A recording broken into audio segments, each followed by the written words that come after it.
Bismillah ar-Rahman ar-Rahim. Ladies and gentlemen, brothers and sisters, friends, colleagues, Assalamu alaikum. Peace be with you all. And to those who are observing fasting, Ramadan Mubarak, I would like to first of all note that it's been, how many hours? It's been approximately 14, 15 hours since many of us have stopped eating and drinking. So you will bear with us for any discrepancies in terms of either time or concentration or the such. We will hopefully bear with each other. But in any case, it's a pleasure. Thank you very much all for coming to this event. One of the series, within the series of the Brotherhood Foundation Roundtable, titled The Muslim Brotherhood in the Middle East, Between Revolutions, Democratic Transitions, and New Realities. It's a pleasure having you all once again. The last time many of you were with us was in February when we held the conference on Yemen. And that proved to be one of an extremely enriching discussion. And today's theme isn't that far off from some of the issues that we addressed at that particular conference. As many of you might appreciate, the theme and the discussion of this particular issue is extremely timely for a number of reasons. The first is that there seems to be an organized, probably even orchestrated campaign that emanates from the Middle East and is spreading throughout Europe and North America, and has become part of the international political narrative almost, that the Muslim Brotherhood, the ideology of what we call political Islam, Muslims, what they term as being the middle path or middle way Islam, is being demonized, is being targeted, is being attacked, vilified. It's a very easy accusation to make today of any adversary to say, well, they are connected to the Muslim Brotherhood, and that would be deemed sufficient to tarnish and taint their reputation and to deem them as of a negative sort of image in the public realm. And that has led us to try to understand and analyze why this is happening, what are the reasons for this building momentum, and more importantly, what are the implications of this, particularly on a region which only a few years ago we came together several times in order to describe our own euphoria that finally, after many, many decades, probably even centuries, has come to realize that it is its democratic moment. And what was then coined the Arab Spring was a moment of true excitement. It was invigorating, it was refreshing to see, and the Muslim Brotherhood were a very important component of that. But then we saw the reversal of that particular strand of revolutions, and we are now in a totally different reality, which hopefully today, through the discussions and the presentations of our speakers, we'll come to understand, we'll come to analyze, we'll come to try to, once again, understand exactly where it is that we are heading, not only for the peoples of the Middle East, but also us here in Britain and across Europe and the Western world in general.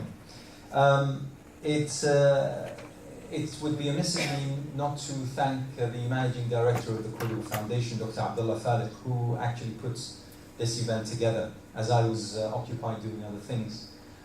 Himself and the team today, volunteers, those who you met on the registration desk and those who are scattered around the venue today, they are at your service, and they deserve our thanks and gratitude for actually being here and running this event. On every seat there is a very brief introduction about the Brotherhood Foundation, about when it was established, and what its main objectives and goals are. And on the website you will find all of its publications. We have proudly designated ourselves as a non-for-profit organization, and therefore all our publications are there for free at your service in PDF format. So feel free to utilize those and download them at your leisure. Without further ado, I would like to draw your attention to the program of today, and I hope that everyone picked up a copy of the program. We are more or less on time. We're going to try to finish also promptly at 8 o'clock also for the convenience of our friends who are fasting and need to get home in order to break their fast just after 9 o'clock.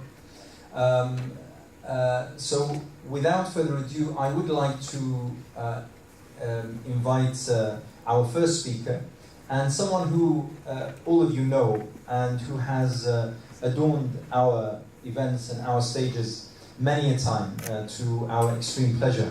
Dr. Maha Azzam is the head of the Egyptian Revolutionary Council. She's formerly a fellow Chatham House and head of program on security and development in Muslim states at the Royal United Services Institute for Defense Studies. So over to you, Maha. Thank you very much, Dr. Anas. Assalamu alaikum and Ramadan Kareem.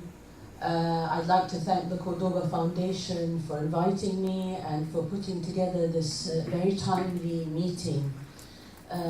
This is the topic of the Muslim Brotherhood, their role, their history, their struggles, their place in Muslim societies or in the West is one that has been revisited again and again.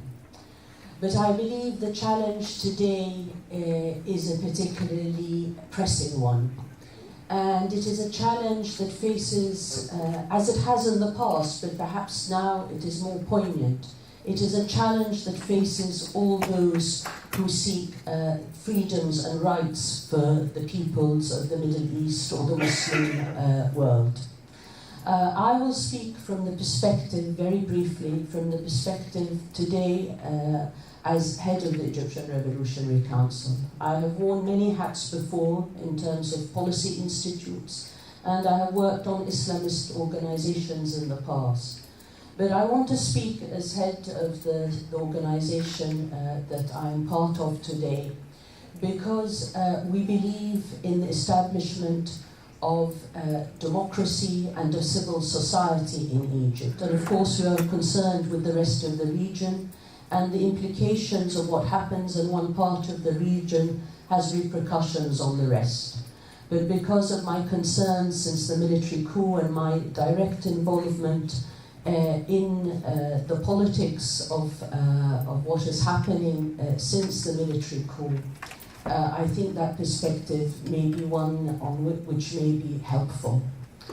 The struggle of the Muslim Brotherhood and its place, with particular reference to Egypt, and as I say, this parallels a lot of the struggles and role in other parts of the world, is one that really, for those that want to see a democratic and representative government in Egypt or elsewhere in the region, their struggle represents something of the conscience of the people. And by saying that, I mean that in the context of countries where there has been very little freedom to maneuver, where there has been the heavy weight of dictatorship and military government, the role of the Brotherhood has been at times the only real symbol of resistance. And resistance takes many forms. It doesn't have to be armed resistance. On the contrary, the role of the Brotherhood in the context of Egypt, and again I'm referring to the period particularly running up to 2011 and post-2011, was one that ensured that there was peaceful resistance. The role of the Brotherhood was one that sought to accommodate itself to the political space, and at the same time speak out against corruption, participate in parliament when there was, as independents, when there was room to do so, participate in and take part in what was the most important, if you like, intifada in Egypt in 2011 by the young, by the old, against the military regime that brought down Mubarak after 30 years of rule. They were a bulwark then against that ensured the success of that uprising that helped bring down a dictator, and they remain a bulwark. And it is a bulwark against dictatorship. And I speak again with the hat of someone who is talking about the need and pursuit for democracy in the region and in a country that is particularly important in the region, Egypt. What we have seen after 2011 and the success of the Freedom and Justice Party in parliamentary elections and the choice of the people, and it was the people's choice, it was not the choice of the Muslim Brotherhood, it was the choice of the Egyptian people to choose for the first time in their history a president through democratic means, through free and fair elections. That was, in a sense, one of the first and most important steps to realizing the end of dictatorship in a particular country. I give that as a very concise background to, in a sense, the move from being in opposition to being a bulwark against dictatorship, to being repressed and imprisoned over many decades since 1952 through Nasser, Sadat and Mubarak, to eventually engaging in democratic politics by playing by the rules of the game, by what we saw internationally, and I think this is very important, is the engagement on a certain level of dialogue with the Brotherhood, whether from the United States or the European Union, once they saw that there was a change on the ground and they had to engage. They had to engage with all groups, and there was a growing realization from almost the 1990s onwards that the Islamists had a role in these societies, that once there was an opening up, they would win elections. The West essentially stood against the success in Algeria of the feast. It stood against Hamas in 2006, and again it stood against the choices of the people in Egypt in supporting the coup in 2013. Its willingness to engage at certain moments and to talk about inclusivity of all political groups and parties didn't mean that it was actually committed to democracy. And what we have seen is in a sense, not just a duality or a hypocrisy on the part of Western governments, but what I would call a colluding in the unmaking of the first democratic experiment, real democratic experiment in Egypt in 2013. What we have today, despite the attempts by the EU to support what happened in 2011 and to assume that, in a sense, that they were going to move with the Arab Spring, what we have today is European Union governments and the United States, of course, supporting dictatorship, either because of commercial reasons, because of security reasons, because their so-called espousal of the fighting terrorism, while in reality, of course, in a country like Egypt, we have seen terrorism increase fivefold since the coming to power of the military regime.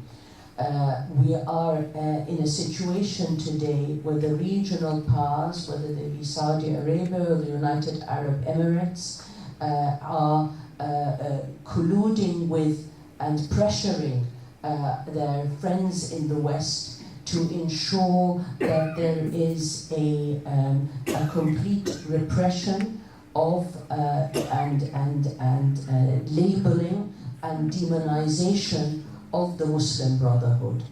The fear of myself and others who are not from the Muslim Brotherhood, but who believe in democracy and human rights in the region and the rule of law, is that this is an attempt to silence all voices, not just that of the Muslim Brotherhood.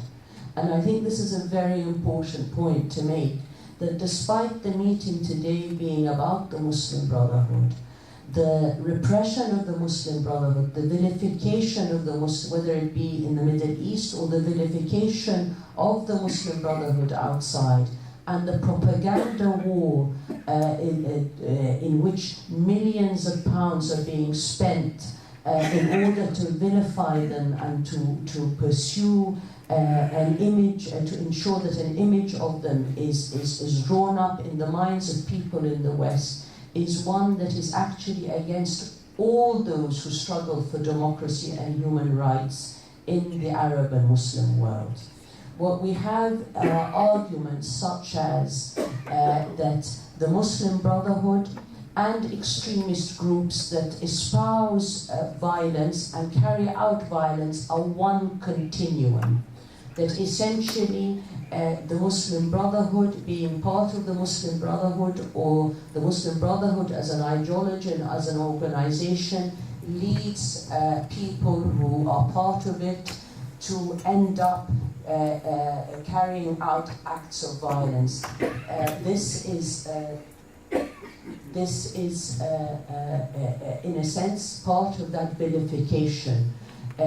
Essentially, the ideology and policies and politics of the Brotherhood is to ensure non-violence. It is to ensure that there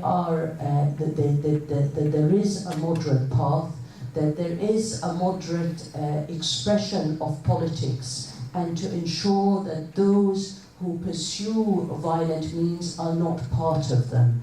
That is the position of its leadership. That is the position that has brought the different political parties throughout the Muslim world that are connected or affiliated or in some way the child of the Brotherhood to the ballot box, to elections, to the idea that accountability and participation are the way to ensure the furthering of the rights of the majority of people in society. That connectivity that is being pushed more and more by those in the Gulf region and through their allies in the West is harmful because it actually undermines one of the most important and groups both in that function in the Middle East, that espouse non-violence, that are willing to ensure that they are a check on the violent or violent extremism. What we face today is the threat from President Trump, the threat from the United States and the European Union to the struggle of the peoples of the region. Part of that struggle and a central part of that struggle is for freedom and rights. The Brotherhood play an important role in ensuring that that struggle is one that can succeed. They are an essential part of the history and fabric of societies. They are part and parcel of it. And they have sacrificed a great deal and continue to sacrifice. I, as a Democrat, as someone who believes in the freedom and rights of our people, know that defending this organization, this movement, means that I am defending the rights of my people. They have, and if at any stage there is a repression on them, it means that ultimately there will be a repression of others, as we see today. the general in Cairo has not rounded up only Muslim Brotherhood members. He has rounded up all those who dare stand up against him, even those who oppose the Brotherhood. Today, what is happening in Europe and the United States is an infringement on civil liberties. The public is being sold a lie. They are being sold a picture or an idea that somehow the Muslim Brotherhood represents a threat. It does not. On the contrary, it is a bulwark against extremism. It is a movement that wants to ensure that society moves towards certain ethical values and upholds them, and wants to ensure that those that are corrupt and tyrannical, that are in power, are confronted in the right way through the ballot box. Thank you very much. Thank you very much, Maha. On to our next speaker, Dr. Azam Tamimi, also well known. He's an intellect, an author, and a commentator, and has written several books, including Power Sharing Islam in 1993, Islam and Secularism in the Middle East, published in 2000, Rashid Ghannouchi, A Democrat Within Islamism, 2001, and Hamas, Unwritten Chapters in 2006. So, Azam. بسم الله الرحمن الرحيم الحمد لله والصلاة والسلام على رسول الله وعلى آله ومن والاه. The title of my presentation is quite big. We need an entire conference for it. I'm not going to talk about why so many people might feel threatened by the Muslim Brotherhood, because to deal with each party, you really need to go into a lot of detail. But in the Arab world, it is very clear that the country that feels today more threatened than anybody else by the Muslim Brotherhood is Saudi Arabia. So I'm going to focus on Saudi Arabia. So much has changed in Saudi Arabia since 1936, when the founder, King Abdul Aziz, met with Hassan al-Banna, the founder of the Muslim Brotherhood, and told him, we are all ikhwan, we are all brothers. The relationship between Saudi Arabia and Muslim Brotherhood continued to be one of coexistence, of tolerance, of symbiosis in some instances, especially after the Muslim Brotherhood was hit hard in Egypt in the mid-50s and then in the mid-60s, and many of the members of the Muslim Brotherhood had to flee at a time when Saudi Arabia portrayed itself as a defender of Islam in the face of socialism, communism, pan-Arab nationalism, Nasserism, etc. So it was a relationship of convenience to a large extent. My TV channel Al Hiwar recently broadcast once again the series of interviews I conducted in 2008 with Sheikh Muhammad Surur Zain al-Abidin, the founder of the so-called the Sururi movement.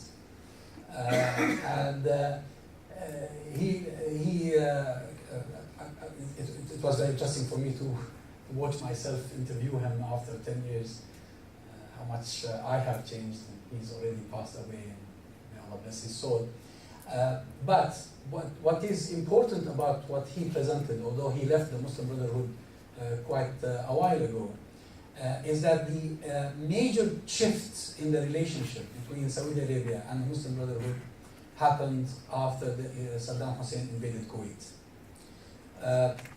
Prior to that, there were some tensions, but they don't really count in terms of the bigger picture. What really mattered was the Saudi Arabian decision to invite the Americans to get Saddam Hussein out of Kuwait, and that's when the Muslim Brotherhood apart from Kuwait and probably some other few places, the Muslim Brotherhood voiced their objection to inviting the Americans, and the Saudis just couldn't accept this, and they also reckoned that their own internal domestic Saudi protest against the invitation of the Americans was related somehow to the Muslim Brotherhood. Although the Sahwa movement, as it is known, or the awakening in Saudi Arabia, was mostly not really Muslim Brotherhood in terms of organization. Though in terms of idea, definitely it's the same idea. And I think this is where and I think this is where eventually, with the guidance of the Emiratis, who had prior experience in terms of security dealing with the Muslim Brotherhood or Muslim Brotherhood quasi-organizations, the Saudis decided that actually the idea the Muslim Brotherhood bear is the source of threat, because whether you have an organization or not, it doesn't matter, it's the idea. And what is the idea? The idea is an alternative to what the Saudis have been claiming all along. And that's why, if I take you back to my introduction, there are others who feel threatened by the Muslim Brotherhood for the same reason, including Iran, for instance. Because Iran, as a clerical sort of Shiite regime, feels that the Muslim Brotherhood have the potential to come up with a different political model that could be threatening to the credibility of the Iranians, or to the claimed authenticity, or the authenticity they claim to have. And that's why the Iranians, as much as the Saudis, opposed the Arab Spring. Both threatened, and the Iranian role in Syria and now in Lebanon, in Yemen, etc., is known to all. So we have first the invasion of Kuwait and inviting the Americans. Then we have the Sahwa movement in Saudi Arabia, which led to, in 1994, to mass arrests among young scholars, some of whom are now in prison again, Salman al-Auda and his companions. By that time, of course, the Saudis started voicing their apprehension about the Muslim Brotherhood. Unlike the time when Faisal or Saud or even the founding father was ruling in the kingdom. Now, then after that comes 2001. 2001, 9/11. And 9/11 became an opportunity for these governments to reconsider their relationship with various Islamic movements, including the Muslim Brotherhood.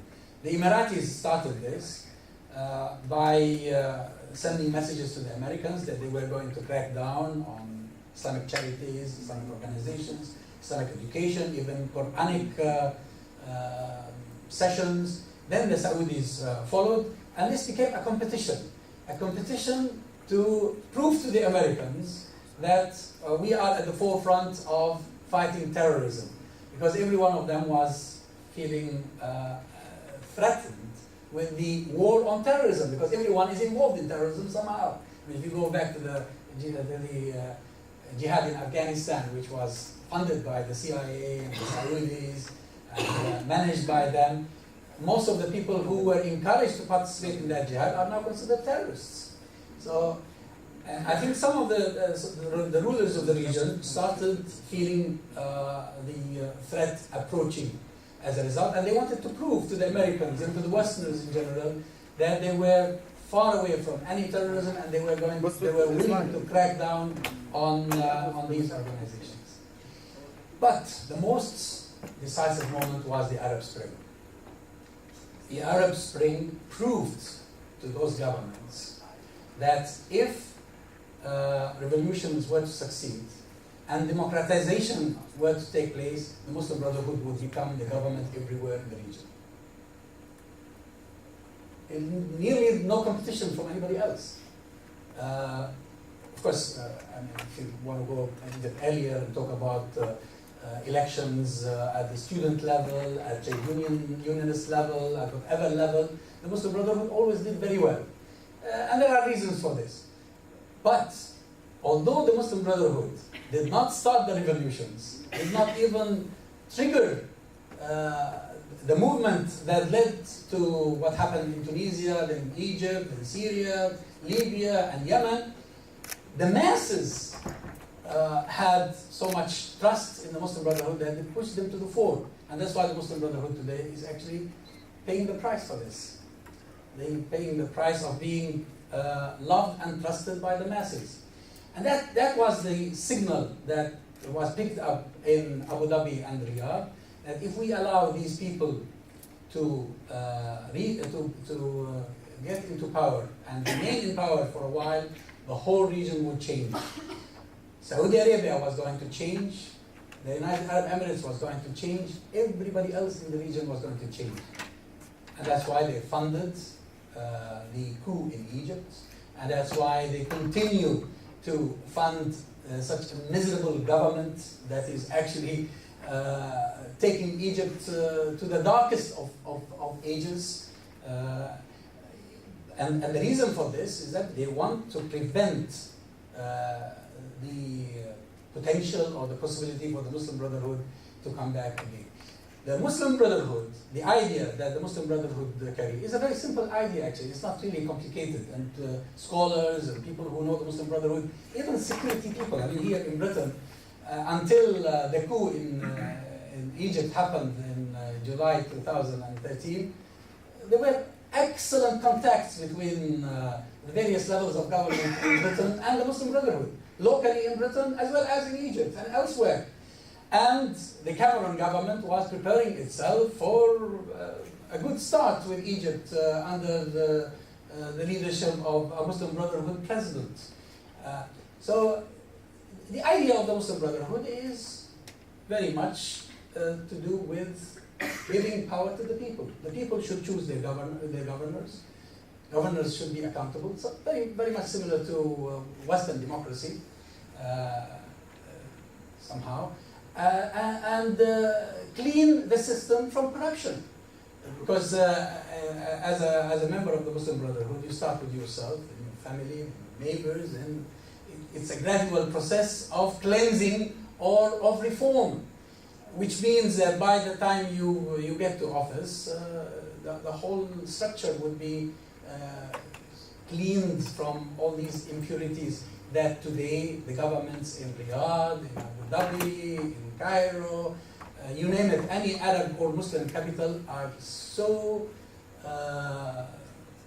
sucked into corruption that even Western politicians, Democrats in Western governments, have become used to dealing with corrupt rulers in those parts of the world that they are apprehensive about someone who is not corrupt.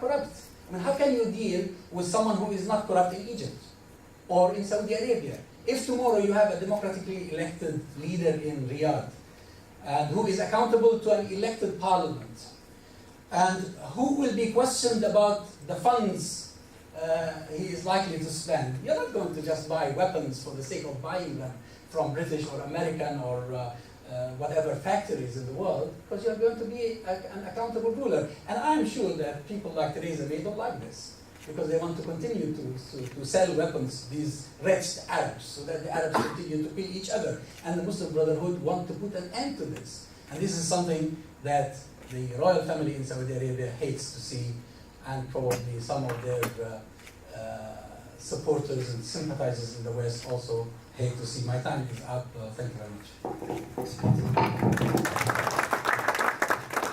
Thank you very much, Dr. Azam. And next, we have an Egyptianist. It gives me great pleasure to introduce Dr. Gillian Kennedy. She's a Leverhulme Early Career Fellow, Department of Middle Eastern Studies at King's College, London, and an author, From Independence to Revolution, Egypt's Islamists and the contest for power. So the floor is yours, Julian. You have a microphone there. If you don't mind moving this, or you can scoot it just with some buttons.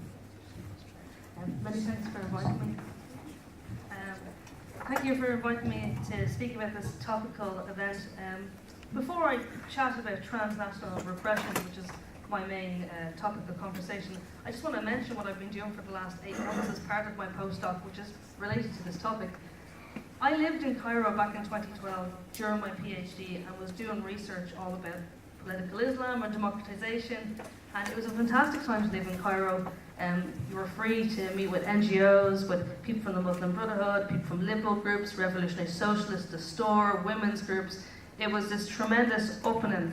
And then I finished my PhD and everything changed and the coup happened. And actually Barbara was my external examiner for my PhD. And then since then I moved on and went back to King's College, and I basically said, well, I can't go back to Egypt. None of us can go back to Egypt to research because it's on shutdown mode. There's no point. After what happened with Giulio, none of us can go back. You can't get interviews with people and you can't travel freely. So I decided that I would start to do a new research project, and that would be under the Labour Home scheme, which is all about basically diaspora groups after the Arab Spring. So while doing this research over the last 8 months, I've been travelling around the UK and meeting various different Egyptian groups, some from a Muslim background, some from a Coptic Christian background. And the same theme of transnational state repression keeps coming up over and over again. So today I want to build on what the previous speakers have, which is a little bit about collusion with the GCC states, but also about how the Egyptian state, what tactics and what tools they've used over the last few years to repress the Muslim Brotherhood, first of all, but actually generally Egyptian dissidents across the whole political spectrum.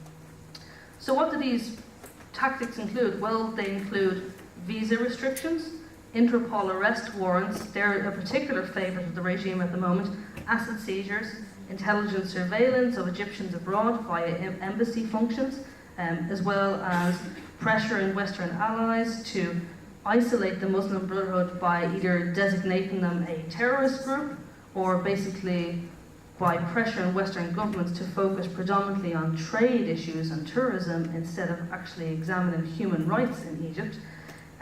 This in a combination with coercively threatening diaspora groups alongside an Egyptian state narrative which frames all critics of the regime, whether it's the Muslim Brotherhood or, as I say, a socialist group, either as terrorists or as enemies of the state. So the point of the strategy, whether it's by a hard coercive approach of arrests or whether it's a soft approach via painting the Muslim Brotherhood as terrorists, the point is basically to delegitimize all political dissidents who are critical of the regime. So it doesn't matter whether they're Islamist, secularist or leftist, it's the same focus. Well, first of all, I just want to focus a little bit on Interpol and how the regime, since the coup, has used Interpol to repress the Muslim Brotherhood. So firstly, how do they do this? Well, Interpol works by a process of red notices. These are distributed internationally, and they're quite a cheap and relatively easy tactic for the regime to use. All they have to do is they just issue a red notice. This might lead to extradition. The notice has a repressive effect. What does it do? Not only does it criminalize a regime critic, but it also damages their reputation, and then it curtails their freedom to travel. So we can see that the state is not only repressing people at home in Egypt, but they're doing it abroad. So political asylums will have to leave and flee after the coup, but even if they go to a safe haven, whether it's the UK or Turkey or France, they still have the repressive state pushing at them to shut them down. And so the state, it issues notices to Interpol which call for the arrest of members. So there's a few examples that I've got. So there's the example of the spiritual leader of the Brotherhood, Yusuf al-Qaradawi. There's also some younger members of the Muslim Brotherhood. So, for example, I interviewed a member called Abdul Raham Ez, who I met recently, and he told me all about his case. He was arrested in Cairo. His family had suffered threats. He now lives in the UK. He told me instance of how, and this is not the only example, I think I've met maybe 4 or 5 different members from not just the Muslim Brotherhood, but also from the April 6th youth group, who will live in the UK and will post something up on Facebook, and the state will then call them on the phone and basically say, if you don't delete that from Facebook or Twitter, your brother or your sister in Cairo or Alexandria is going to suffer some sort of bad fate. Something's going to happen. Their scholarship will be rescinded. There'll be an issue to do with a visa, issue to do with jobs. So it's a constant pushing back. Even though it's outside the borders, it's still pushing back against the opposition from abroad. Another NGOs have pointed this out. So the Arab Organization for Human Rights and Human Rights Watch have said that at the moment the Egyptian authorities are using Interpol quite a lot. This is one of their core techniques since the coup, to prosecute opponents who've managed to escape torture or detention since 2013. So the point being is that the judiciary is not transparent in any way, but even though Egyptians are not getting a fair trial in Egypt, even if they flee, they're still going to be followed by the repressive state. So beyond Interpol, there are actually more direct examples of repression. There's also the issue of asset seizures. So we have pretty much every single NGO that is even semi-affiliated with the Muslim Brotherhood has been shut down and had their assets seized. By the end of 2015, the government has closed more than 480 NGOs because of their supposed links with the Muslim Brotherhood. I met some of these NGOs when I lived in Egypt. A lot of these groups are to do with education and literacy for women and for elderly people. There's nothing extremist about these groups whatsoever. So to shut them down, it's just another technique of the state. So there's also the more indirect forms of repression. There's also visa restrictions and curtailing the right to travel. There's evident visa restrictions in place when Egyptians sometimes go to the embassy. This is common practice now, but it was also common practice from the Mubarak era. So it's an interesting kind of commonality in the pattern, is that the Sisi regime is following the same tactics of the Mubarak regime. Obviously it's a lot worse. So an example, I met Kamal Habawi, who told me a story about when he went to the embassy in the UK to get a visa for his daughter, and the official basically took the passport across the desk and said, well, you won't be going anywhere. And that's a classic example of indirect oppression, that they're using either the embassy or some other link from abroad to diffuse authoritarian practices. I'd love to say this is just a case of Egyptian exceptionality, but it really isn't actually. And over the last few months I've met a few different scholars who are researching Turkey and Tajikistan and have seen the exact same patterns of repression, the state using the same tools to do with visa, asset seizures and Interpol red warrants being issued. So there's also, again, the same amongst Turkey, Tajikistan and Syria as well, and alongside Egypt, is that they're using rhetoric to justify these repressive actions. So what you have is, in the case of Egypt since 2013, exiles in the Muslim Brotherhood who are in the UK are portrayed as terrorists or enemies of the people. And this is the exact same since the failed coup in Turkey with the Gülenist movement. It is the exact same narrative of you're either for or against us. You're either for the regime or you're a terrorist and you stand for an enemy of the state and you're a threat to our national security. So it's this kind of binary narrative that the state plays. I know I'm running out of time, but I just want to kind of finish briefly. In many ways, this is reminiscent of the 1990s. The exact same argument was presented when Mubarak said that the Muslim Brotherhood were the same as the jihadists, and it was the same sort of justification. And so this terrorism narrative is just used over and over again as a soft tool to legitimize repressive state actions. But I suppose to finish off on a more positive note, how can opposition groups, because it's not just about the Muslim Brotherhood, it's about other opposition groups too, how can they counter this repressive state narrative? Well, the first thing that needs to happen, I think, is to stop the manipulation of Interpol. Democratic Interpol member states, like the UK, they need to come to a conclusion that a specific red notice might be politically motivated and they should immediately inform Interpol or ask the General Secretary to issue a warning that the red notice might violate Article 3 of the Interpol Founding Statutes. In addition to informing Interpol, democratic governments should issue a demand to the government that requested the red notice. Instead of acting alone, European countries should issue diplomatic notes of protest in the name of the entire European Union. For this to happen, the problem is nation states are acting alone when it comes to these red warrants and the manipulation of Interpol. Instead, democratic states should be coming together in the EU to stop the manipulation of Interpol and to stop states like Egypt and Turkey to using it for their own devices. I think beyond the EU, governments such as the UK should be seeking bilateral guarantees from states that they have strong trading relations with, such as Egypt, to not use Interpol. And then additionally, I think, and today is a good example of this, I think the Muslim Brotherhood and other opposition groups in Egypt, they should be countering these narratives about the terrorist versus the pro-regime.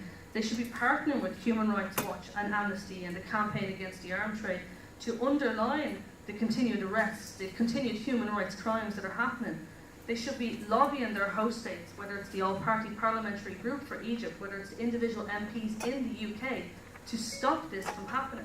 And lastly, I think, and they are doing this, alongside other opposition groups, they should be lobbying the European Court of Justice, the European Court of Human Rights, to present the case about these disappearances, about these human rights crimes, and about the massacre at Rabat, because this is the only way that transnational justice can take place, is by bringing these people forward to the International Criminal Court. Otherwise, they're just going to continuously persist to be an authoritarian state at home in Egypt and abroad as they try to flex their muscles. Thank you.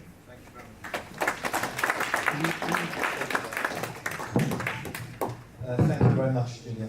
And our last speaker, last but not least, again, someone who's a regular at our events and someone whom I've often described as knowing more about the Muslim Brotherhood than probably many of its own members. Dr. Barbara Zollner is a lecturer at Birkbeck College in London. She's an author of the Muslim Brotherhood, Hassan al-Hudaybi, and the Muslim Brotherhood in Europe, transnationalization.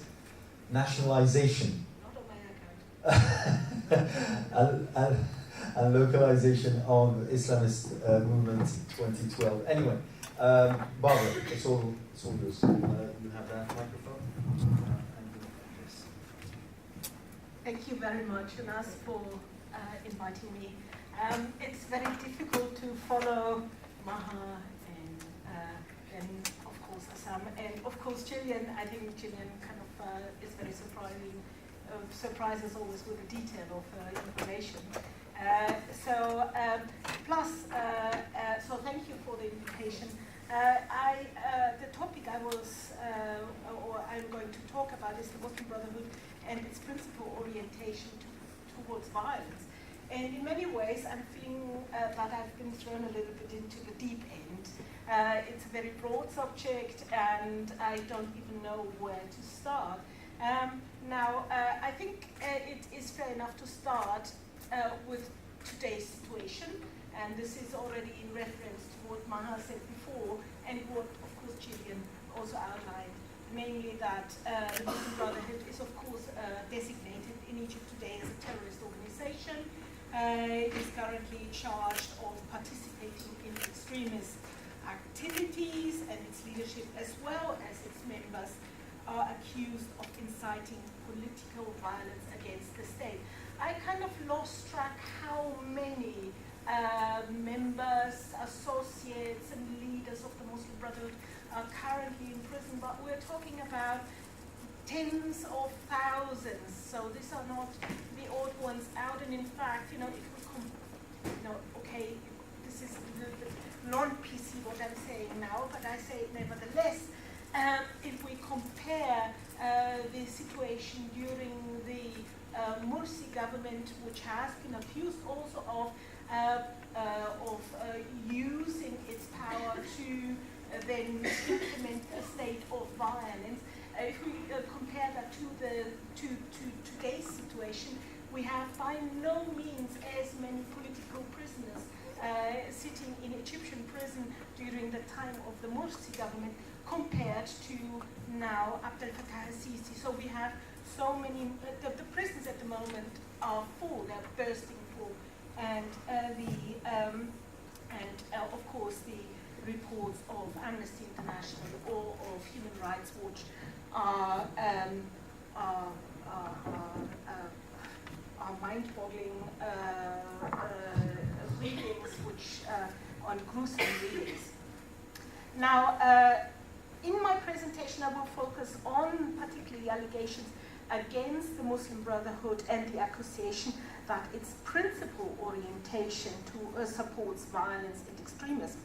I will try to explain in maybe not quite as the depth I wished to, the rationale for these arguments, but also critically assess whether there is any solid evidence for linking the Muslim Brotherhood as an organization, overall organization, to violence and extremism. When I say overall as an organization, I do not by means challenge, or I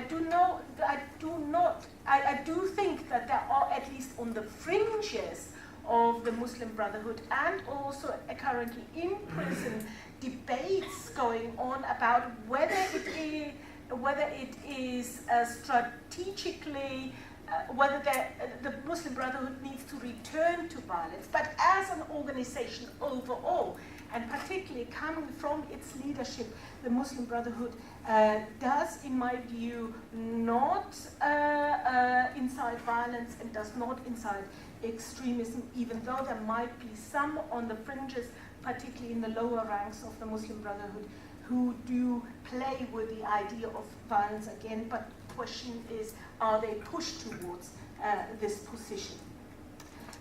Overall, my focus is entirely on the Muslim Brotherhood as an organization, and not specifically on the Freedom and Justice Party or the Muslim government. I throw it out immediately. What the direction I'm heading into is that it is overall my view, my contention that selective and then decontextualized references to the Muslim Brotherhood's historical past are then conflated with today's realities. And in many ways, this means that, or this leads to, on the one hand, ignoring the fact that the organization, as an organization, developed over time and also has undergone a major shift, or a number of major shifts in the course of its ideological as well as organizational evolution towards adopting an overall non-violent position. So what this means is that the result of this conflation of past and present also leads to a very vicious circle that enables the Egyptian regime, but also circles hostile to the Muslim Brotherhood, whether in Egypt, whether this is from some of the secular parties, whether it's from certain movements, liberal, self-acclaimed liberals, or whether it's also from regimes in the Gulf, to reject any assurances of the Muslim Brotherhood's leadership or its members regarding then its non-violent nature and the non-violent nature of its political message or its engagement. So, even though the leadership consistently, ever since the 1970s, 1980s, 1990s, and today consistently said we condemn violence, we condemn certain violent attacks, extremist attacks as they are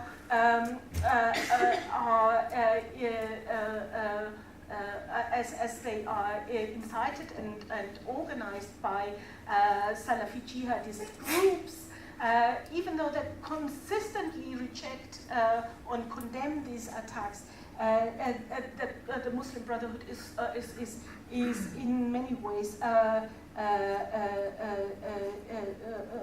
accused of colluding with those Salafi jihadist groups. And this has to do with a selective reading of Muslim Brotherhood history, which allows the regime to accuse the Muslim Brotherhood of secretly harboring a violent and extremist agenda without any intention to provide any concrete evidence and hard evidence to substantiate this position. There, I think, are two major lines of allegations against the Muslim Brotherhood, and Maha already kind of played on those two lines of argument. One is related to the ideological frames of the Muslim Brotherhood, and the other one is related to the Muslim Brotherhood's organizational structure.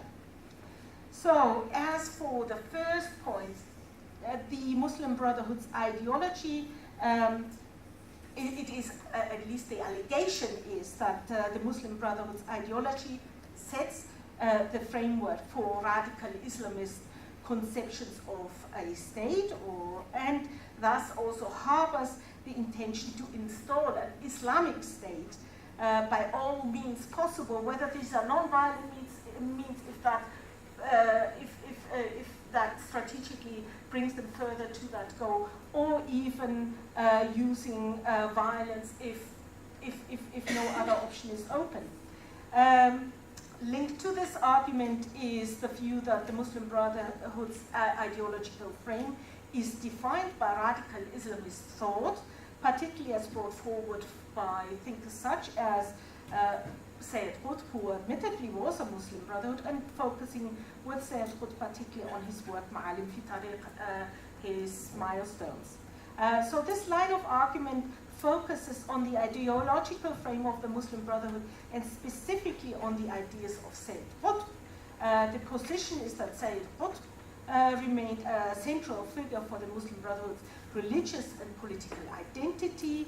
So in the same breath, it is pointed out that Sayyid Qutb had a marked influence on ideologies of extremist groups since the 1970s, including groups as Takfir al-Hijra, or the Jama al-Islamiyya, or even Tanzim al-Jihad, and the very successive movement leading up to Al-Qaeda, or even then further to ISIS. So there is this genealogical line drawn from Sayyid Qutb all the way through to Al-Qaeda and ISIS today, and its various subgroups, of course, as they also operate in Egypt even today, in particular Sinai region. So true is, and this is where history is conflated with reality. True is, Sayyid Qutb is, of course, or he was a member of the Muslim Brotherhood, and he is, of course, still remembered by many Muslim brothers as one of them, as he is venerated by the Muslim Brotherhood. His writings are not dismissed per se, but so that there is a certain element of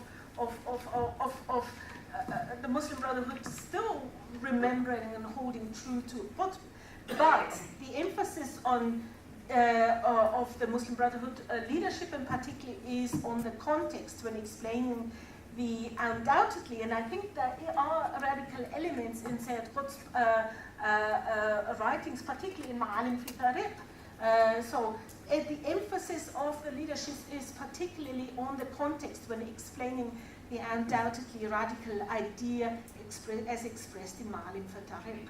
As such, the Muslim Brotherhood points out that Sayyid Qutb's radical ideas were a reflection of and in response to the torture during the Nasser period. And so it's seen by the Brotherhood's leadership as a response to the fact that Qutb had to endure torture in the course of his imprisonment. This interpretation of Sayyid Qutb's work thus relativizes, or the Brotherhood leadership's interpretation of Sayyid Qutb's work relativizes the relevance of his works for the strategic development of the Muslim Brotherhood, particularly its political ideology since the 1970s.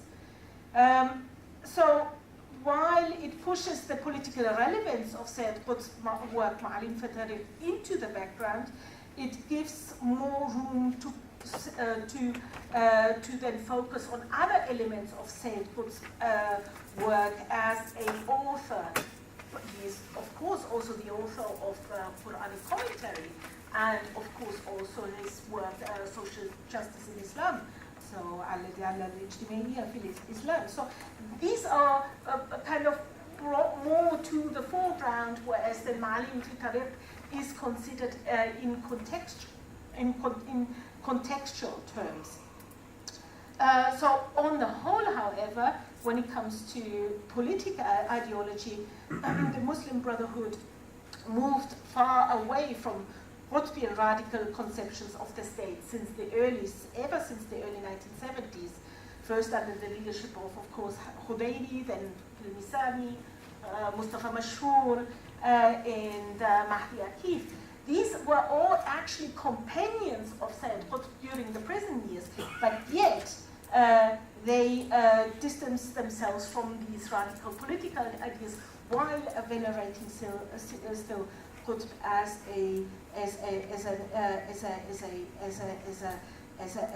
a brother.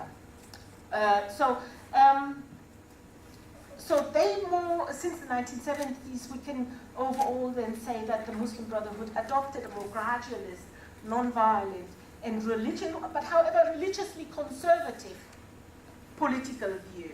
So, and perhaps not a religiously conservative view when I'm saying that might not be always to the liking, particularly of course, secularists and liberals. Understandably somehow, but that doesn't necessarily mean that we should not give credit to the Muslim Brotherhood in terms of having a legitimate political voice. And I agree here with Maha. So the second line of argument, and I'm running out of time, focus on the strategic positioning, the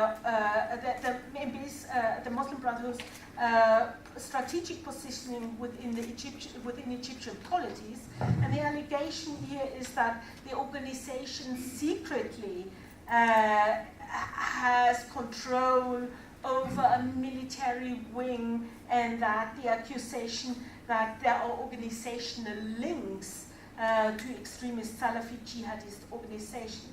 And part of this argument, or this line of argument, is that the Muslim Brotherhood in the past had a military unit, and that is of course undeniable in the 1940s, and particularly in the late 1940s. Of course, you can't deny that the existence of the Nizam al-Khas in the late 1940s.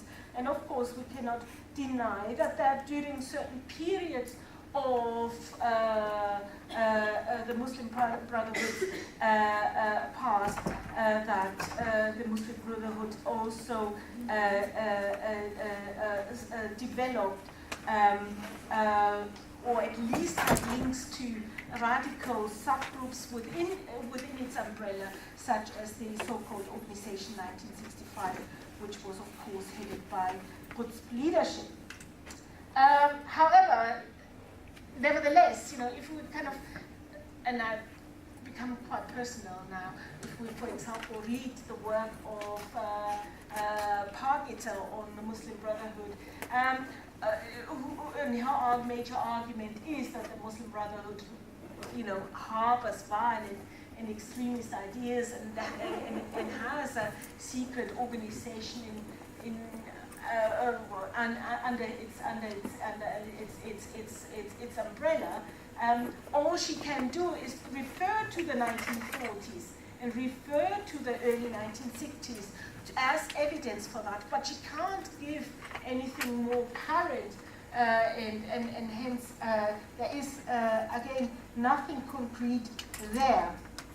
Another link to that, however, is also the final line of argument, namely that the Muslim Brotherhood's hierarchical structure, and particularly its recruitment and selection process or program, installs a system of not only loyalty to the Muslim Brotherhood's leadership, but also installs a system of internal secrecy.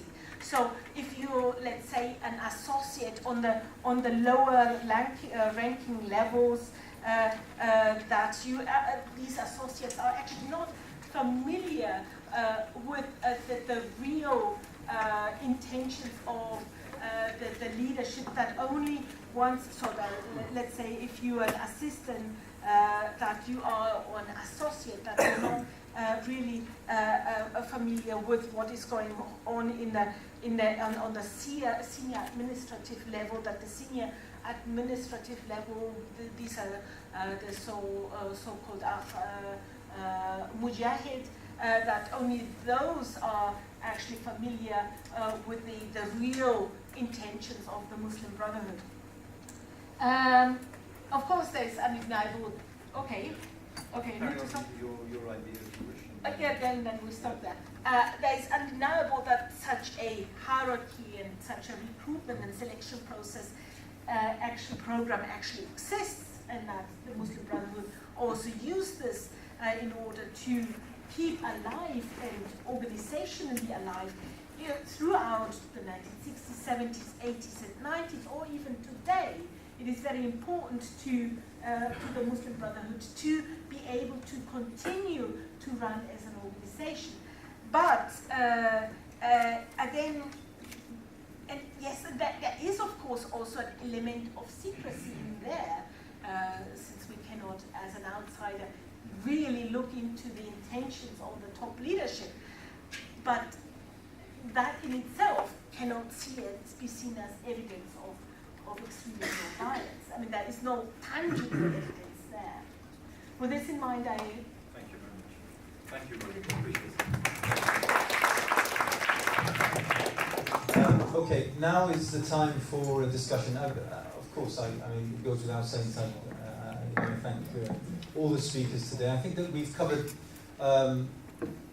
quite a broad spectrum of the topic. An analysis from within, a regional sort of politics, and a look at Egypt particularly being the focal point of the issue of the Muslim Brotherhood today, and then obviously from an academic perspective into the questions regarding violence and otherwise, and obviously Gillian also touched on the issue of human rights and the crackdown on concept of dissidence. So we have about 20-25 minutes to discuss. We have a roving mic. Where's the roving? The roving mic is there, so wait for the mic to come to you when I point to you. Please mention your name if you're affiliated to anybody, and if your question is directed to anyone specifically of the panelists, please make your questions brief. I'd rather you didn't make any statements, but if you must, then make it extremely brief. So I have Mu'in over there, and I have Dr. Shayal, and I have a gentleman here, and I have Father Suleiman. So we'll start with this, and then we'll do another round. So, Mu'in? Assalamu alaikum. Moin Yassin from Global Vision 2000. I've just come back from Jerusalem, and quite a great experience, but shocking what I saw about militarized, occupation. Now, this is related to the panel. Think tanks have a duty, like my own, to ask the right questions. I don't think the discussion has done justice to the topic that you've put on the table. And I'll be very specific. Yeah, I mean, you have contextualized the issue as Muslim Brotherhood as being the problem. Maybe it should be the opposite, that the Eurocentric and Anglo-American Zionist power structure is the problem. I think one or two of the speakers hinted at it, but they didn't even expose the dimensions. It's like an onion, the layers of that power structure. And I'm sure there are reasons for that. So I would argue everything that's been talked about, coercion, terror, we've done a lot of work on that, the global war on terror, the politics of the GWAT, political violence, military coups. As I left, Ben Gurion, there was a book at the airport, Jewish bookshop, and one of them I saw was assassination, how the Mossad and Caesarea resort consistently, since the beginning, to assassination of their enemies. Now, so the point I'm making is, are you actually asking the right questions? Who is the enemy? How does it operate, and how do we dismantle it? And the implications of that. Thank you, Moin. Dr. Shaya, Dr. Khalid Shaya. Can I just wait for the microphone, please? Sorry. Yes. Retired academic. The idea of demonization of Ikhwan started in the 40s after they supported the struggle of Palestinians to defend their lands against the Zionist movement, which ended by capturing Palestine and taking it from them. And the idea was to accuse them that they are preaching violence. And what, if you take the record of Ikhwan, you can find only 3 violent events took place in Egypt. And these were committed by one member of Ikhwan and 2 ex-members. 3 of them acted deliberately without any instruction from the Jama'ah. Since then, there was no act of violence, and all what happened after that was falsification and false accusations without, as the lecturer said, no concrete evidence of anything. And the last of that was in October 2013, when there was a very fishy explosion happened in one of the police stations, and no one till now is found to be guilty or put to trial. And the coming day came the vice prime minister saying declaration of Muslim Brotherhood as a terrorist group. And the following day, the prime minister himself was in a press conference, was asked by Kona correspondent, was that a political or it was a judicial decision? He said, no, it is political decision. So far, you find a unique situation. You condemn a group which has millions of people without any case, without any trial, without anything, just a political convenience for the government. And from that time, as you have heard, all this disaster happening to tens of thousands. Most of them are professors, engineers, doctors, teachers, serving the whole community in the best way, with the confiscation of 120 schools and over 6,000 minor projects, which employed about 10 times of this number of people who are now without any job. Thank you very much, Dr. Shaya. Yes, the gentleman here, just the third row. Yes, there, the gentleman. My name is Andy Simons. I'm a retired British Library curator, and I spend my time helping people all over the world access historical resources to Palestinian history. Pause. I do have a question, you'll be glad. It's my understanding that the Brotherhood did a lot of the Mubarak government's work for them, in a sense, providing social services, things that we take for granted in other countries. And I wonder what, if any of these services, are they still allowed to provide? Could be healthcare, food, education, family assistance, whatever. Thank you. Here, Sheikh Khalid Suleiman, please.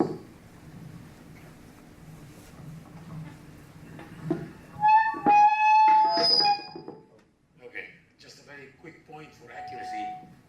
Barbara, you mentioned, you compared between Sisi's political prisoners, who are in tens of thousands in number, and Dr. Morsi's political prisoners. At the time of Dr. Morsi, there were some political prisoners who were imprisoned by SCAF, not one was imprisoned by Dr. Morsi. Dr. Morsi did not release them. SCAF being the Supreme Council of the Armed Forces. Exactly.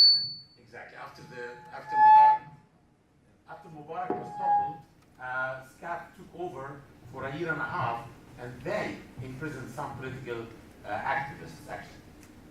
The other point is about Said Qutb, actually. Said Qutb wrote, he's a playwright, and he wrote in religion also very artistically, so his writings need interpretation. If you're radical, you'll be very happy with his writings. If you're moderate, you will also be very happy with his writings, because the one who reads is the one who interprets. Thank you. Thank you very much. Okay, let's come back to the panel. Let's address the issues that were brought up. If you can move the microphone away from the speaker. So we'll do a quick round, and then I'll come back to the floor. So Barbara, do you want to respond to some of the comments that were made specifically regarding what Father has just said? That's the microphone. Yeah. I slightly disagree. There were reports in 2014, in 2012, which indicated that there were, and I know that some people might not like this to hear this, but which indicated that there were like the Muslim Brotherhood ran some prisons and also did have torture chambers.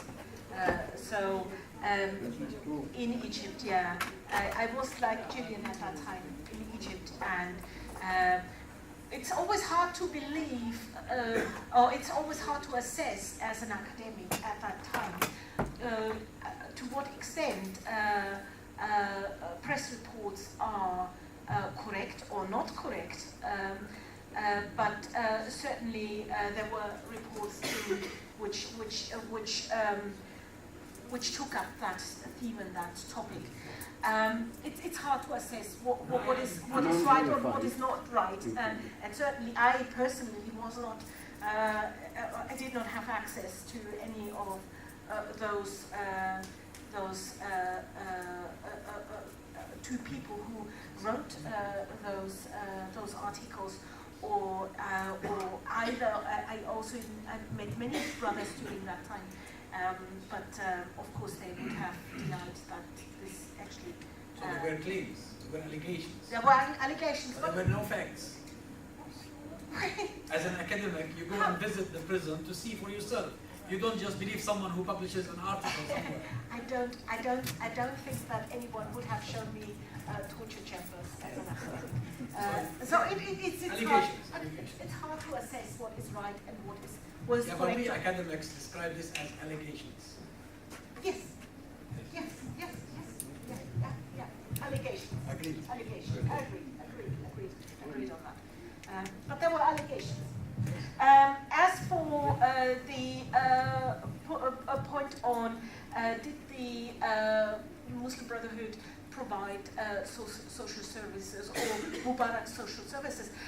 Well, yes, the Muslim Brotherhood, of course, had an extensive social welfare program, and this was part, or the Eastern, particularly the Guidance Council, saw this part of their remit.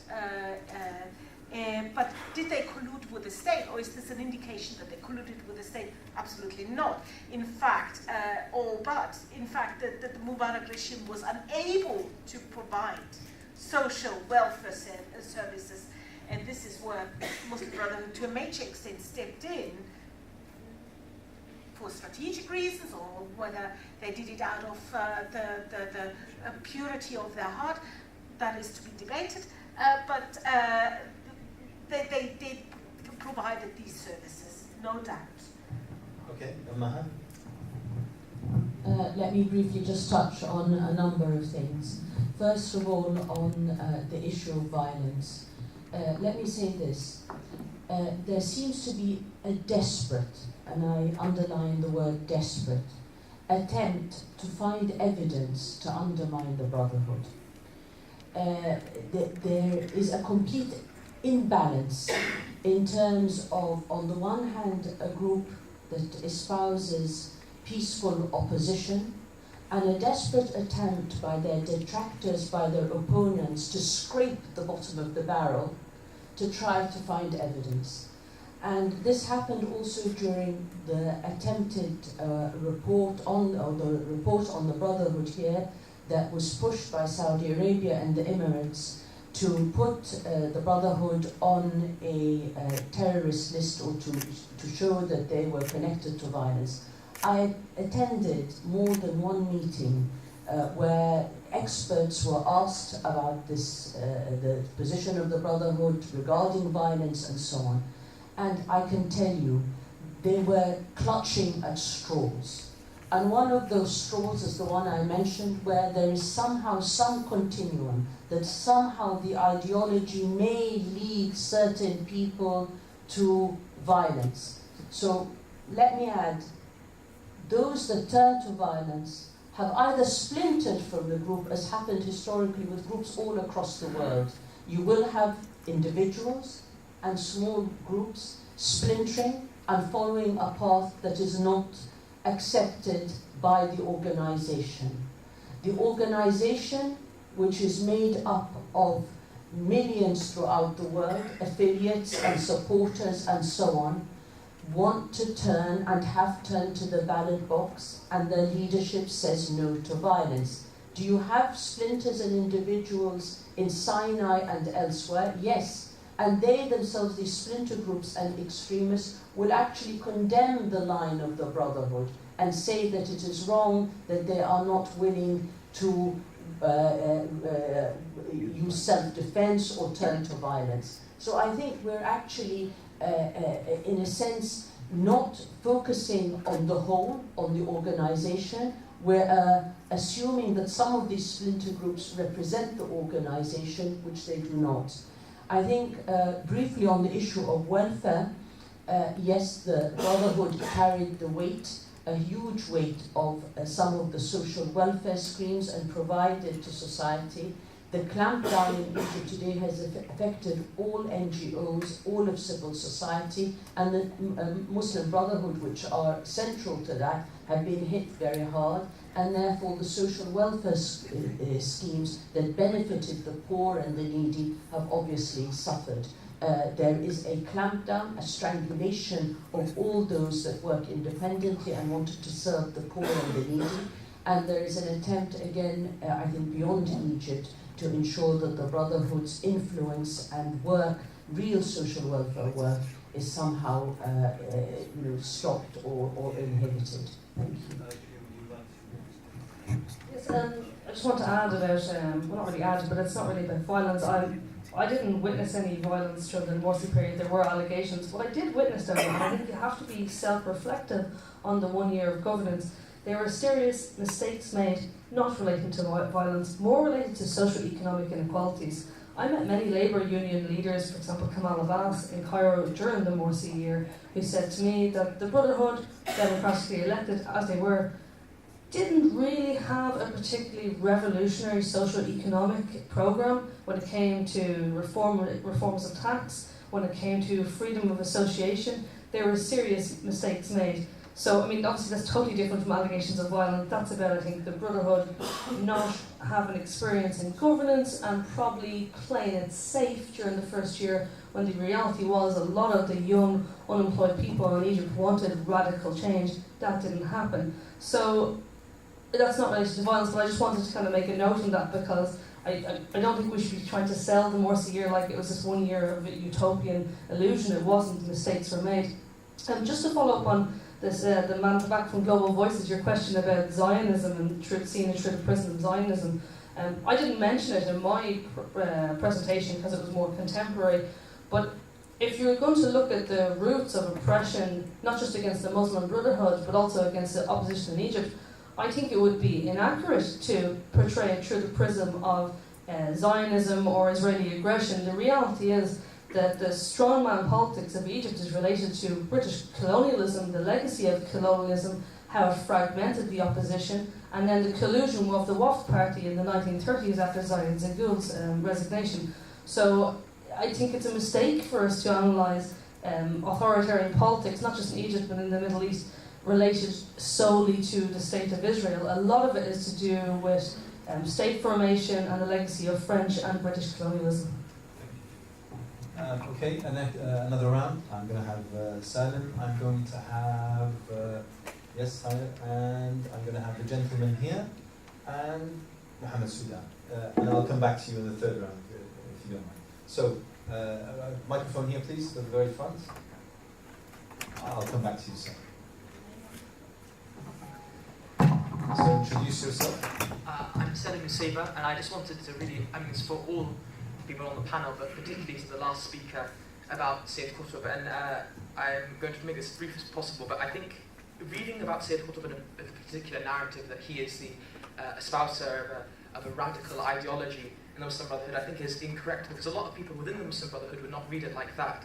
I'm just going to make a few citations. That, for instance, in Volume 4 and Volume 11 of Fidal al-Quran, his main explanation of the Quran, Sayyid Qutb explicitly speaks against violence. And John Calvert, a Western academic, on page 296 of his book, affirms this. Furthermore, Mahdi Akif and Muhammad Morsi said that he was not a takfiri, and Muslim scholars like Ustad Adil Salahi affirmed both of this. And actually, on page 61 of Ma'alim fil-Tariq, Sayyid Qutb actually espouses what could be understood as a gradualist approach.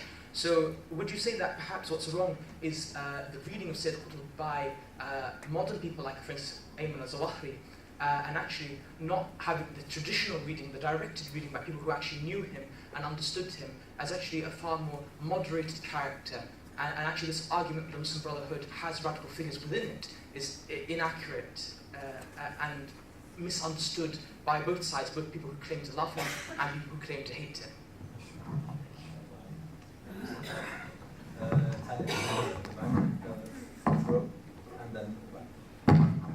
Thank you very much. Taner Dom from TRT World. My question is to all the panelists. One sentence is enough. If you would advise the Muslim Brotherhood, what would you tell them in order to act strategically and in order to use different methods? A, to the people, to the members in Egypt. B, to the Muslim Brotherhood members in diaspora. Thanks. Thank you very much. And then in the second row. I agree with Dr. Azam Tamimi that the Muslim Brotherhood didn't start the Arab Spring, but the mass pushed them to the front. While they're there in the front, can we assume that they miscalculate and maybe they understand, is it mandate from the mass, they should rule, or maybe it's just found an opportunity to jump to the power before anybody else? Thank you. Very much. And Mohammed Sudan. Oh, sorry. So, do you want?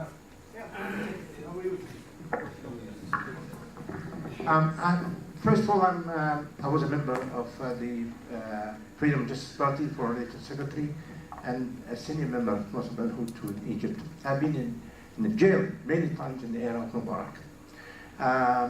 First of all, if I comment about if the Brotherhood has no experience about how to rule the country, this is not true. What happened in the era of Mubarak was 30 years. He was in the beginning, has no experience. Even he was the deputy of the president for a few years, but that takes some time. That's number one.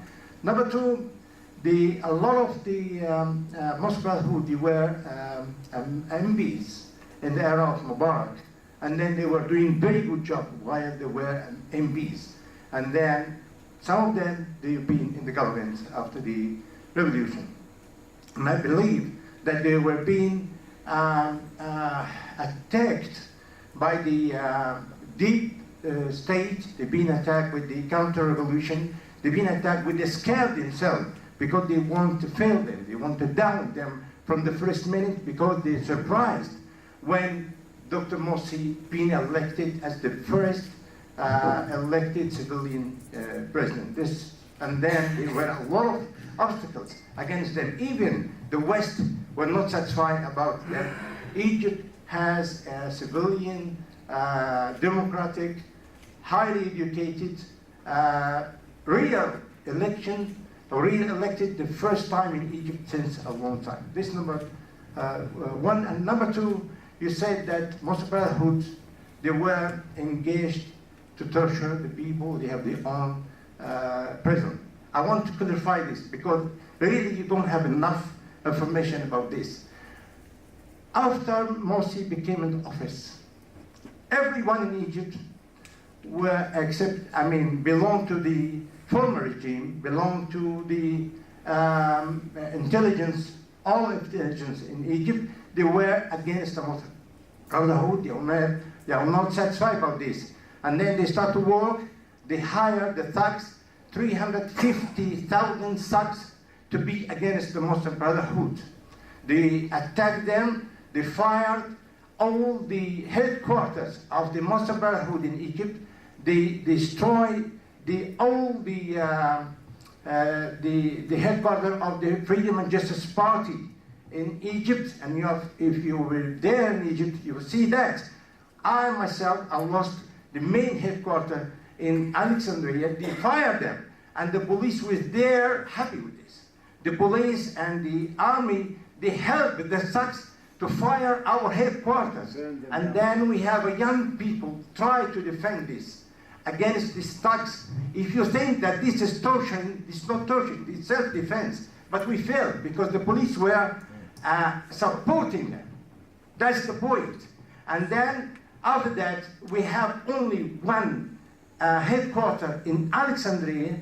It was saved till the end, just before the coup. And they fired them, helping, supporting with the police in front of our eyes. No one can do anything. This is what happened. If I'm defining my place, my home, and you say that I'm torturing the people, no, I was defining them with rocks. That what happened. And also those people were being baited. They were attacking our headquarters, either the Freedom Justice Party or the quarter for the Muslim Brotherhood. They were being baited by the army or the general intelligence or the police in Egypt. Thank you. Last thing, just 1 second. I have Subhi Saleh. He's an MP, very famous. They're almost being killed by the Tamarrud and the thugs, and we saved him. The police never ever want to arrest those people, and we were and arrest these people and get them to the police. The police, after a few hours, released them. That what happened. I have a long story. If you need to talk about this, I have a lot of stories I can talk about this. Thank you very much. Thank you very much. I need to come back to the panel. We are running short of time, so I'm going to come back to the panel. Hopefully the responses will be brief. But essentially, Barbara, it appears that you're under attack. But I'd like you to address what our young academic here, who's sitting for his GCSEs, and he asked that fantastic, brilliant question, Salim. And then I'd like all the panelists to comment and to answer Tanner's question. It was fairly direct and very, very specific. So over to you, Barbara. Yes, I think Sayyid Qutb, is he a proponent of radical ideology or is he misunderstood? Both, actually. Both. I do think you need Ma'alim fi Tariq, milestones, does contain ideas which are, I think, quite dangerous, to be frank. He also wrote his last biography, which is called Limada Adamuni, Why Did They Kill Me? I mean, he's very outspoken in that, and he doesn't beat behind the bush why he is, that are really radical. He does frankly say that he had the intention to build up a guerrilla group, which also had tried to collect weapons to then eventually go against the state. But he admittedly admitted in the same book that this was only a very small cell and that they were far away from that future project. So is Sayyid Qutb, did he have radical views and did they come to the fore during his prison years? Yes. Is Sayyid Qutb misunderstood? Yes, he is as well misunderstood because, of course, when we look into his Quranic commentary, or if we particularly look into social justice in Islam, there is a different kind of qutb in there. One which tries to and in fact, when we look into whether it's unfortunately Mahdi Akif passed away last year, but Mahdi Akif, I had met him many times, and he was very close to Sayyid Qutb, and but nevertheless he was speaking in very high terms about Sayyid Qutb, but at the same time he said, well, we need to contextualize Qutb. We need to see that the Qutb which brought forward radical ideas was suffering. He was going through hell in prison, and that this led him to adopt a more radical tone. But I think Ma'alim fi Tariq is not his major work, and it is not his only work. It's not his only work, and it's certainly not, I think, his major work. And I should say about to Muhammad, I do agree with you in many, many respects, and I think also what you witnessed is probably, you know, in retro, we sometimes can't. Today we're sitting here in the comfort of a conference room where we don't see violence right in front of our noses and faces. And I would not know how I, as a person, would react if I was to see violence just right in front of me, or my friends or my family being affected by that kind of violence. But I think we have many other occasions where we can talk about your experiences, and I think we should take the experiences of people who were members of the Muslim Brotherhood or the Freedom and Justice Party, or who still are.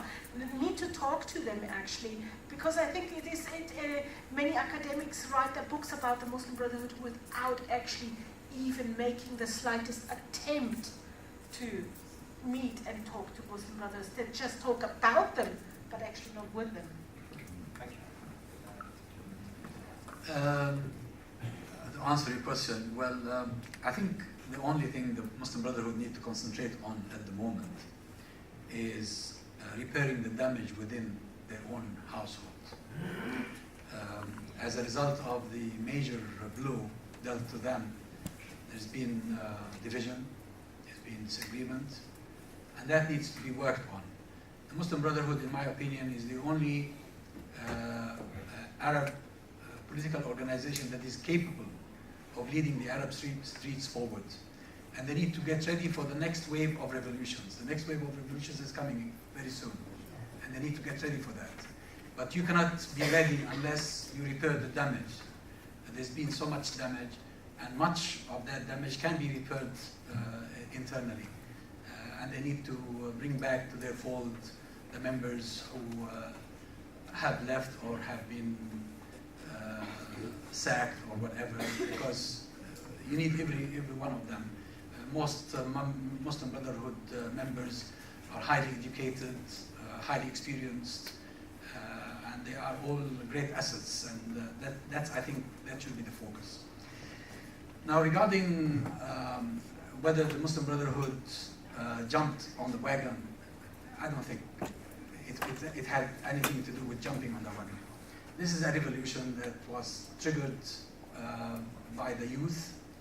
The youth, the new generation of youth wanted change. They couldn't bear it anymore throughout the Arab world, and not just in Egypt, because it started in Tunisia. But then, after a while, you need organized structures to lead that process of change. And the Muslim Brotherhood happened to be the most organized structure anywhere, in any Arab country, by the way. Yeah, we can talk about which choices the Muslim Brotherhood probably should not have made, where they should probably, this is what we call in Arabic ijtihad. You make an ijtihad, you make a choice, and it turns out later on that it wasn't the best choice. But that's not something to vilify them or to. It just happens in politics. But focus on this. This is the important point here, and including the guys you talk to, and they criticize the Muslim Brotherhood for whatever they criticize the Muslim Brotherhood. What happened to the Muslim Brotherhood is exactly what happens to a girl walking in the street and somebody rapes her. You don't ask any question until you punish the rapist, until you recognize the crime. There's a crime of rape here, committed by Sisi, funded by Abu Dhabi and Riyadh, with the silence and the collusion of the Hippocratic West. This is the crime. We have all to agree that this is the crime. If not, then we will be blaming the girl. Why was she walking in the street? Why was she alone? Why was she wearing a short skirt? Nonsense. None of this should come into discussion. If people didn't like the Muslim Brotherhood, they should have waited until the next election and voted them out of office, like they voted them into office. But for most of the critics of the Muslim Brotherhood, who cheered when Sisi killed our brothers and sisters in Rabia, they cheered. On the 30th of June, they took to the streets to give him license to come and kill the people who were elected. That's the crime. Anybody who participated in giving the coup in Egypt legitimacy, if they criticize the Muslim Brotherhood, I'd say to them, shut up. You are part of the crime.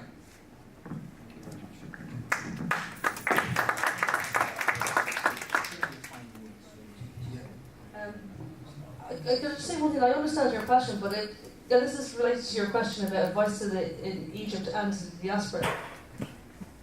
Looking beyond the Muslim Brotherhood, clearly, if there was a democratic free election, they would win it. They are definitely the most organised group, but they have to learn how to power share. That is essential. When you talk to groups on the ground, Revolutionary Socialists, Al Dastur, it is so important. Even those younger breakaway groups like Tahir al-Masri, Abdul Fattah, Hamdi Sabahi, these people who, yes, they... My sister, they all refused to participate. Morsi invited them. They all refused to participate. Can I just say one thing?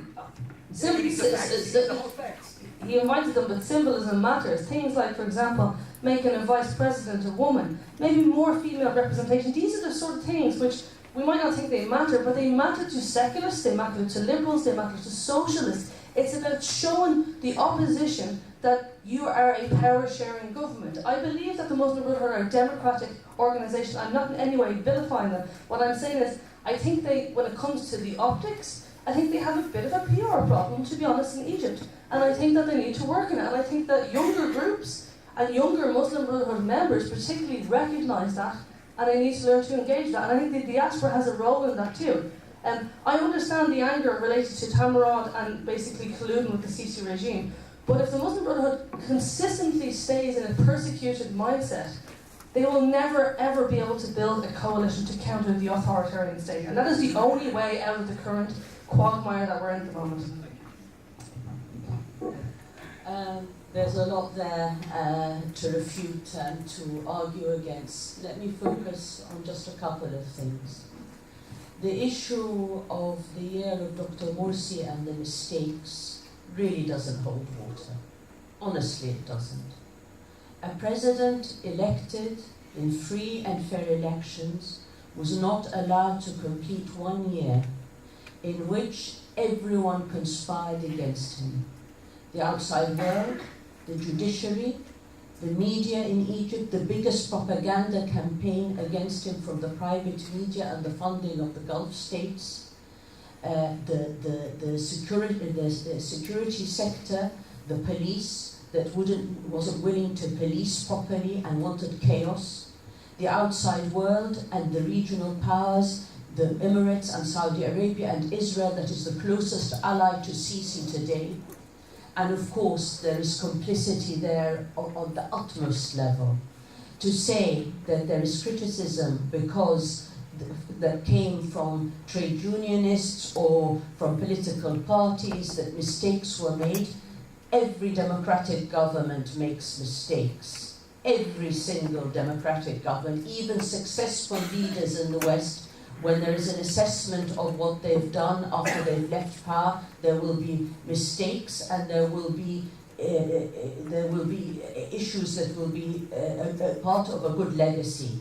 Egypt is no different. There is somehow a very different criteria that is used to assess the Morsi year. A very short-lived year, a year in which, as I said, the military was still very much in control and everyone colluded against him. The facts need to be seen for what they are. On the issue of the Muslim Brotherhood and what it should do, the Muslim Brotherhood, I think, Julian, you said, has to get out of its persecution mode. It's not in persecution. There is real persecution happening. It's not in persecution mode. The Muslim Brotherhood participated in a very real way in Egypt when there was an opportunity and the political arena was open to them as it was for others, and they played fairly by the rules of the game. They are literally now being persecuted like others, not only the Muslim Brotherhood. I think some of the facts that we heard here today are also need a little bit of a correction. The others outside the Muslim Brotherhood were offered places in government and they refused. I think what we have today and what is clear is that different political forces in Egypt actually made the mistake of colluding with the military and wanted to bring down the Morsi government. They did not stand with democracy, and they have learned their lesson now, many of them. They are today in the prisons of Sisi, whether it's April the 6th or others who turned a blind eye to what was happening to the Brotherhood, have learned the hard way now that dictatorship in Egypt is after all of us, irrespective of our ideology.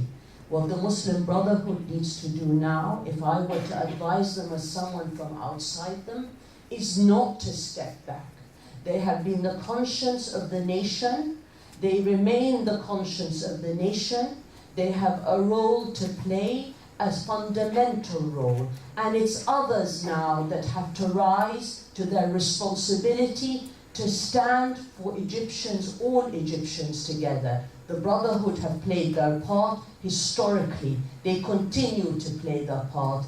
The rest of the Egyptian nation needs to do the same. They need to stand together with the Brotherhood, not just for the Brotherhood to stand with them. We all need to stand together against a tyrant and a criminal in Cairo and the other tyrants in the region. The peoples of the region are fundamentally repressed by these regimes, and they need to unite together as the peoples of the region, uniting to rid themselves of this tyranny and dictatorship from the Gulf to North Africa. There is no other way. Essentially, the Brotherhood exposed by participating, and they have been again vilified for participating and breaking their so-called promise not to run a presidential candidate. My opinion is it is the best thing they did, because they exposed the military like never before. They ran in politics as a non-corrupt organization. They paid a heavy price. They continued to pay that price. But let me tell you the bright side of the story. Never before in Egyptian society has the military been so despised. It is still the beginning, and that opposition to the military will grow. That happened because they participated in politics, they won the elections, and they have played a very important role in speeding up the end of the military regime in Egypt. Thank you. Ladies and gentlemen, sadly, we're out of time. I'd like to ask you all to show your appreciation to our panel today. Barbara Zollner, Azzam Tamimi, Maha Azzam, and Gillian Kennedy, thank you all to them. This was a fascinating discussion. You'll notice in the program that I was to deliver some concluding remarks. I don't think I need to. There is one part of this discussion which it seems, like any good blockbuster, we're going to leave on a cliffhanger. And therefore we're going to meet again sometime in the next few weeks to discuss, and that is the West, and including our government and its policy regarding the Muslim Brotherhood, political Islam, and democracy and human rights in the Middle East and the Arab and Muslim worlds. So we will come back to that. But allow me to thank you, everyone who spared this evening to come here today. It's also appropriate for me to thank the main chief organizer, the director, the managing director of the Cordoba Foundation, Dr. Abdullah Faleh, and his team of volunteers. So our thanks and gratitude to each and every one of them. And to our brothers and sisters who are fasting, not long to go. You have about just around an hour, just over an hour to break your fast. So travel safely and watch this space. We'll be calling on you soon to come and share another event with us. So thank you very much. Assalamu alaikum.